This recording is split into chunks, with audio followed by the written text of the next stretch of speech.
நானும் மயிலாட கண்டிருந்த வாழ்க்கோடு நானும் அதுபோல் பாவித்து தன் கொல்லாசனம் கல்லாரம் கற்ற கவி என்ன தெரியுமா? பாண்டியவனம் சபைக்கு தினந்தோறும் புலவர் செல்லக்கூடிய பழக்கம். தினந்தோறும் செல்வார்கள், கவிகளை பாடுவார்கள், பொன் பொருளை வாங்கி கொண்டு வந்து வயிறு பிழைப்பார்கள். அப்போது அந்த பாண்டியவன சபைக்கு போகும் வழியில் ஒரு கிராமம் இருந்தது. அந்த கிராமத்திலே ஒரு விலகத்தலைவரான இருக்கிறார். கணவன் மனைவியோடு தினந்தோறும் சென்று விறகை வெட்டி வந்து அதை கடையில் கொடுத்து அந்த காசு வாங்கிட்டு போனாதான் குடும்பம் பிழைக்கும். அன்னைக்கு ஒரு குழப்பு ஒரு சோறு. ஆமா, அப்படி தினந்தோறும் அந்த வேலை செய்து கொண்டிருந்தார்கள். ஆமா, அந்த போகும் வழியிலே அவன் மனைவியானது விறகுத்தவனை பார்த்து, ஏங்க தினந்தோறும் பாண்டியமன்ன சபைக்கு செல்கிறார், நிறைய பொன் பொருளை வாங்கி கொண்டு வருகிறார், நீங்கள் சென்று வாங்கி வாருங்கள் அப்படி என்று அந்த மனைவியானவர் தெரிவித்தார். விறகு வெட்டுறோம் கொண்டாடி சொல்றான். ஆமா, யாராவது புரியா கொண்டாடி மாதிரி சொன்ன உடனே இவர் என்ன பண்ணாரு, அந்த புலவர்களோட சேர்ந்து பாண்டியமன்ன சபைக்கு சென்றார். பாண்டியமன்னர் பார்த்தார், தினந்தோறும் வந்திருப்பவர்கள் அமர்ந்திருக்கிறார்கள். இன்று ஏதோ புதிய புலவன் வந்திருக்கின்றார், அவனை கைப்பாட சொல்லுங்கள் அப்படின்னு தெரிவித்தார். இவனுக்கு படிப்பறிவே கிடையாது, ஒண்ணுமே தெரியாது. தினந்தோறும் விலை வெட்டுவான், அங்க போய் போடுவான், குடும்பம் பிழைக்கும். படிக்க தெரியல, ஏது தெரியவில்லை. அப்போது பாண்டியவனை பார்த்து அந்த புலவனை கைப்பாட சொல்லுங்கள் அப்படி தெரிவித்தார். இத்தனை நாள் பண்றதை பூசாங்க. ஆமா, வித்தியாசமா பாடுவான் அப்படின்னு சொல்லிட்டு கவி பாட சொன்னாரு. இவனுக்கு பாடு தெரிஞ்சா பாடுவான், இவனுக்கு எதுவுமே கிடையாது, அறிவு என்பது கிடையாது, கவி பாட தெரியாது.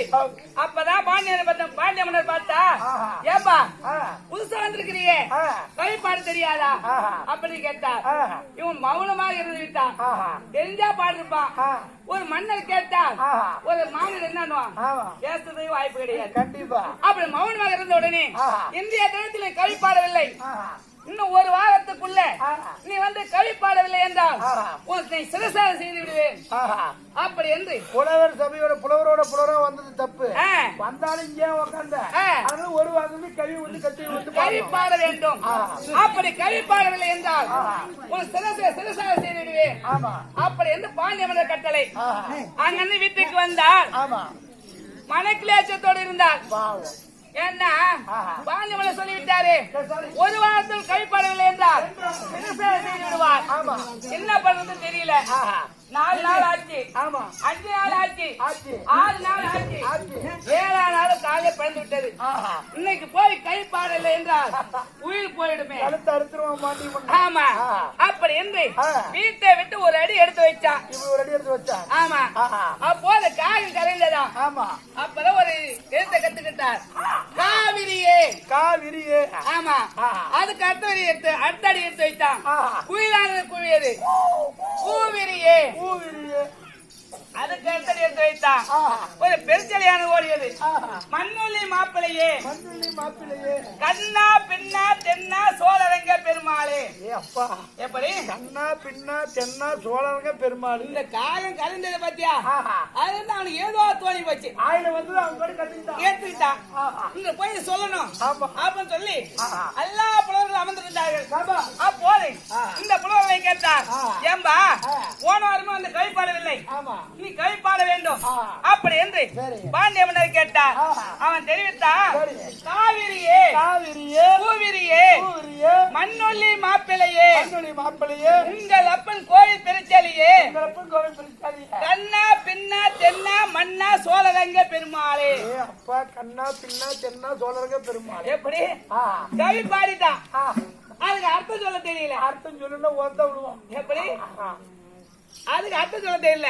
அப்பதான் பக்கத்துல புலவர் பார்த்தாரு, ஏதோ வந்து சொல்லிட்டான், இதுக்கு அர்த்தம் அவனுக்கு தெரியல. கண்டிப்பா நம்ம ஏதாவது சொல்லணும். பாவம் வந்துட்டு ஏதோ உயிர் பொழிச்சவனுங்க, நம்மளால ஒருத்தன் பொலிச்சதா இருக்கட்டுமே அப்படின்னு சொல்லிட்டு அந்த படிக்கிட்ட புலவர் தெரிவித்தாரா, காவிரியே பூவிரியே மண்ணொல்லி மாப்பிளையே உங்கள் அப்பன் கோயில் பெருச்சலியே கண்ணா பின்னா தென்னா மன்னா சோழரங்க பெருமாளே.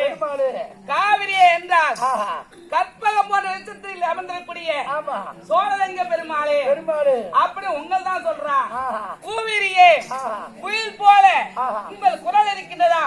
அதான் கூவிரியே, அது குயில் போல குரல் இருக்கிறது. அதை பத்தி தான் கூவிரி என்று தெரிவித்தார். மண்ணுள்ளி மாப்பிள்ளையே விநாயகர் இருக்கிறாரே, அவர் ஏறக்கூடிய வாகனம் இது. அந்த விநாயகர் யாருக்கு மருமகன்? மண்ணுள்ளி மாப்பிள்ளையே மாலாய் கோபாலக்கண்ணுக்கு மருமகன்.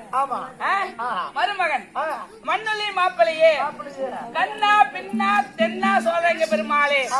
கண்ணன் இருக்கிறாரே, கண்ணனை போல வாரி கூடக்கூடிய வள்ளல் கிடையாது. அப்படி கண்ணனை போல வாரி கூட வள்ளல் போல் நீங்க அமர்ந்திருக்கின்றீர். பின்னா அதுக்கு பின்னால் வந்தவர் யாரு? தர்மபுத்திர மகாராஜா. அவரை போல பொறுமை குணத்தினுடைய நீங்கதான். அதான் கண்ணா பின்னா தென்னா மன்னா சோழலிங்க பெருமாளே. அப்பேற்பட்ட நாட்டு அரசருக்கு அமர்ந்து பொறுமையிலும் வள்ளலிலும் குரலிலும் அப்படி அமர்ந்திருக்கூடிய உங்களை பார்த்தா பெருமையா பாடுகிறார். அப்படி என்று அருகாமல் தெரிவித்தாராம். எப்படி அருகாமல் தெரிவித்தாராம்? அதான் தெரிவித்தாரு. கால மயிலாட கட்டி நின்ற வான்கோழி மயில் ஆடுது. அது சிறுகளுக்கு அறிவு அழகா இருக்கு. ஆனா வான்கோழி இருக்கிறது அது ஆடலாமா? ஆடக்கூடாது. அது ஆட என்ன ஆகும்? அது கீழே தரையில நாஞ்சிதான் போகும். கண்டிப்பா. அதே போல புலவர்களை போல கற்றவரும் இல்லை, அறிஞர்கள் போல அறிந்தவரும் இல்லை. இப்ப சமைக்கு வந்தேனே நான் யார், யாருக்கு மகன், நாம என்ன விளக்கம்?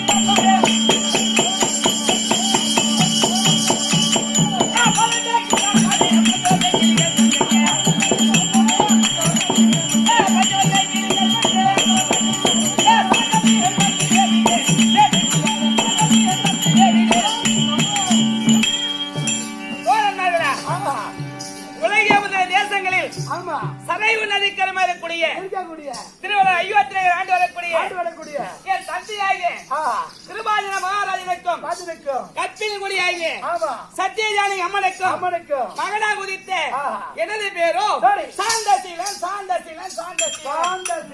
எப்படி சாந்தசீலன் என்று பொருள் தெரியுமா? சாந்தம் என்றால் பொறுமை, சீலன் என்ற அழகு. பொறுமையின் அழகு சிறந்தபடினா எனக்கு சாந்தசீலன் நாமதேயம். பொறுமை அழகன் சாந்தசீலன். ஆமா. அப்ப இருக்கும் போது அழகா அப்ப இருக்கும் போது நானும் இந்த நாட்டு இளவரசன். நான் வரும்போது எப்படி தெரியுமா?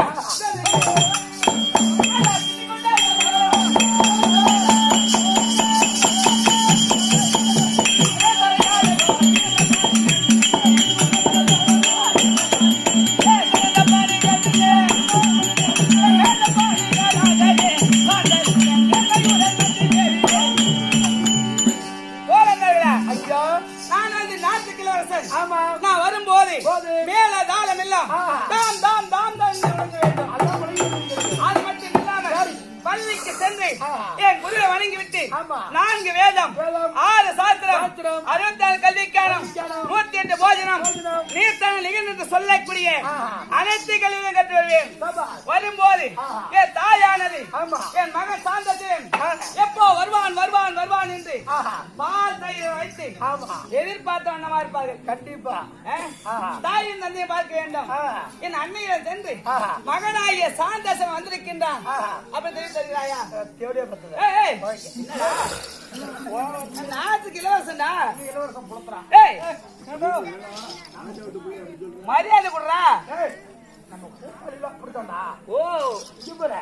ராஜாவுடைய புள்ளனா நீ ஓமனாப்புல கார்ல வரணும், வீட்டுல வச்சு படிச்சுக்கணும். ஒரு பிள்ளை வரக்கூடாது. எப்படி பண்ணி சொல்றது? ஊத்தால வந்துருக்கிறோம் கோடி கோடியா சொத்து ஓமனாப்புல வீட்டுல இருக்கணும். ஆட வந்தா தெருவில் கிடக்கிற நானும் நீ ஒண்ணுதான் புரியுதா? ஆளுக்கு போய் உன் கோடி கோடியோட வச்சுப்பாரு. அப்படி கிடையாது. பாடசாலை என்றால் எல்லாத்துக்கும் பொது. எதுக்கு சொல்றேன்னு கேளு. நீ சொன்ன பாரு பால் சாதம் தயிர் சாதம் அப்படி தின்னா நோ போட்டு இப்படிதானே கிடப்ப பைத்தியக்கார. அப்புறம் என்னடா சாப்பிடணும்? நான் எப்படி உம்மா பண்ணி வாரும் பழைய சோறு தின்னு நீ குண்டா இருக்கிற. இன்னைக்கு உங்க பாரு வாரத்துல 7 நாள்னா ஒவ்வொரு நாளைக்கு ஒவ்வொரு கை எடுத்துக்கணும் தெரிஞ்சுக்க. அந்த மாதிரி சின்னதான் நம்ம தெம்பா இருப்போம். சரி நோ போட்டு கொள்ளடி இப்படிதான் கிடக்கணும் தெரிஞ்சுக்க. அன்னைய சென்று இன்னைக்கு போறேன் எம்மா எனக்கு பன்னிகிரி வருது அன்னைய சென்று தெரிவிப்பா. ஆறா புள்ள வந்து அறிவு கட்டவட எம்மா என்னடா புள்ள வந்திருக்குதுமா. யாருக்கு உக்காந்துக்கா? எங்க அக்கா அம்மா நாத்தன சின்ன மருமகளுக்கு உங்க புள்ள வந்திருக்குதுமா. என் மகனாகிய சார்ந்த தீரன் இருந்தால் சீக்கிரம் வர சொல்லு. புள்ள சூப்பர்மா. ஏன் என்னடா புள்ள ஆனா பிறந்தது பூல மகனே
சேவித்த போது எந்த ஒரு குறையும் இல்லாம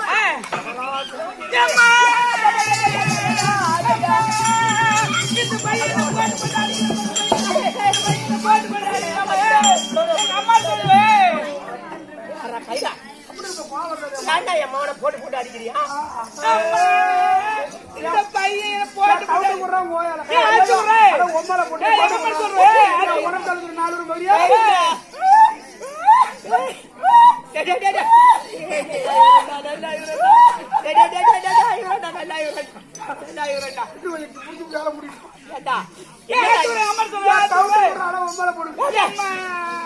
அரிசி கூட தவிட கொடுங்க எனக்கு தெரியல. எங்களை இங்க இருந்து பேப்பர் கூட்டுற பள்ளிக்கூட சேர்த்துருந்தீங்களா? நடந்தே போகணும். இந்த பையன் என்ன பண்ணா உங்க வீட்டுல அரைப்படி பச்சரிசி எடுத்து வாடா அப்படின்னு சொன்னாமா.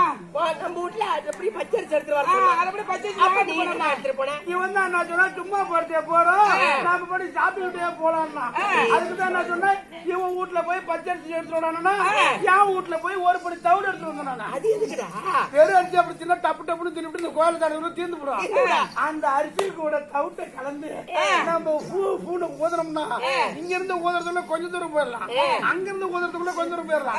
அப்படியே சாப்பிட்டா நம்ம இடம் போய் சேர்ந்துடலாம். மூளை என்ன மூளையோ பண்ணி மூளை கைதா இல்லடா தவிட்டியும் அரிசியும் ஒன்னா கலந்து திங்கிறீங்க. நீங்க ஊதி ஊதி சாப்பிட்டு தவிடு தவிடு மாதிரி திங்கிறாமா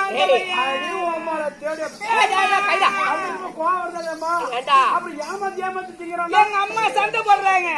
ஏண்டா அரிசி பேத்துக்கு ஆக்கி போடலாம்னு நான் சண்டை போடுவேன். உங்க அம்மா எதுக்கு தவிட்டுக்கு சண்டை சண்டை போடாதா? எதுக்கு சண்டை போடுவாங்க? நம்ம வீட்டுல ஒரு மூட்டை கருக்கா தவிர எடுத்து வச்சிருக்கோம். தினமும் கோட்டை குடிக்குது. உனக்கு தானே சைடிஸ்க்கு மீன் வந்து வறுத்தாங்க. அதை தின்னு விட்டு ஒரு மூட்டை கருக்கா தவிர அதை எடுத்து போய் வறுத்து உனக்கு நம்மளுக்கு பிறந்த தேடாளுக்கு பிறந்து சாகுபடி ஏண்டா ஏமாவனா உண்மை பெருமையா பேசுகிறீங்க. நம்ம குடும்பம் நல்ல குடும்பம் நாளையாருக்கு குடும்பம். எங்க அம்மா மட்டும் நீ எப்படி அரிசி கேட்கிற மாதிரி எங்க அம்மா தவிடு கேட்க தெரியுமா? அடிச்சு கூட பள்ளிக்கு போனேன்.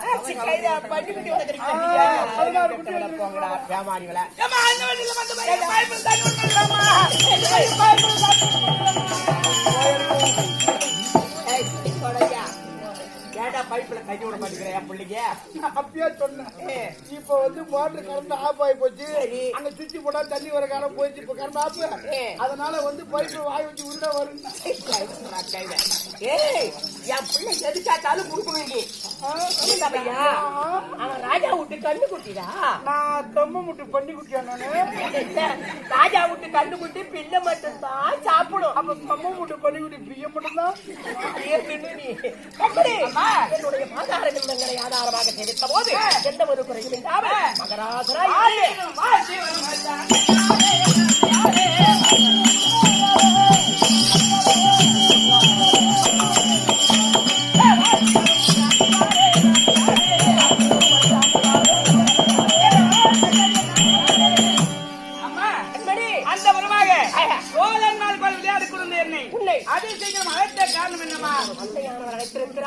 இருவரும் சென்று அவர் பாதத்தை வளர்த்து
அடியால் சக்தி ஜானகி கண்ணிகை முல்லை இருவாற்றை கொண்டு வந்த அரங்கத்தில் பாரிதாதம் என்று சொல்லும்படியான அனைவரான மலர்களை காலத்தில் கொட்டி கோடி வசனம் செய்து கதிரவன் விளங்குகிற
மிக்க மகிழ்ச்சி சுவாமி. அதோடு ஆகிய சாந்த சீரன் வந்திருக்கிறார். என்னவனுக்கு ஆசை கொடுங்கள்.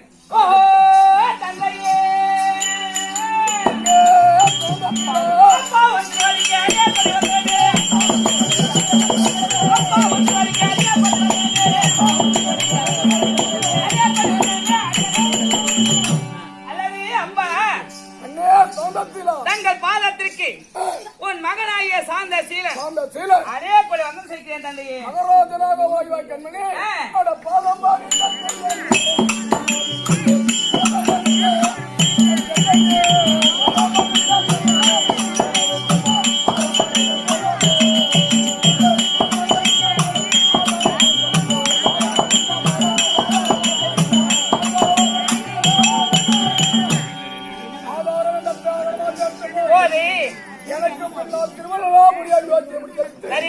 அரசோட்டு மண்டபத்தில் வந்து அரசு முடிவுடியாக அது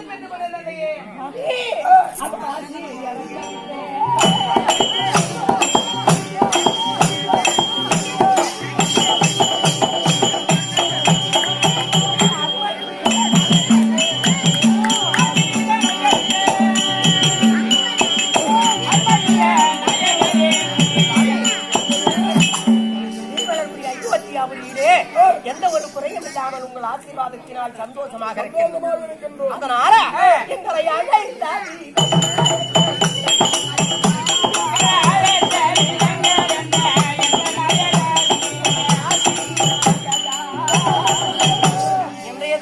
மகனையும் என்னையும் அழைத்த காரணம் உங்கள் முகமாறி இருக்கின்றது. என்ன சுவாமி? இந்த அயோக்கியனாம் அரசாட்சி மண்டபத்தில் அவன் நடந்து முடிந்து வருகிறேன். என் மனமானது முறை ஏற்படவில்லை. சாமி, என்ன காரணம்? அப்போ கேளுங்கள் எனக்கு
அந்த போய் கூட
உலகத்தில் நன்மை நடக்கிறதா தீமை நடக்கிறதா அவற்றை செய்கிறோமோ புண்ணியம் செய்கிறோமா ஒன்றும் தெரியாமல் எவ்வளவோ மனமானது வாடுகிறதோ நொந்து வருகிறதோ அதுபோல் என் மனமானது வேதனை கிடைக்கிறேன் கண்ணே ஒரு வலையில்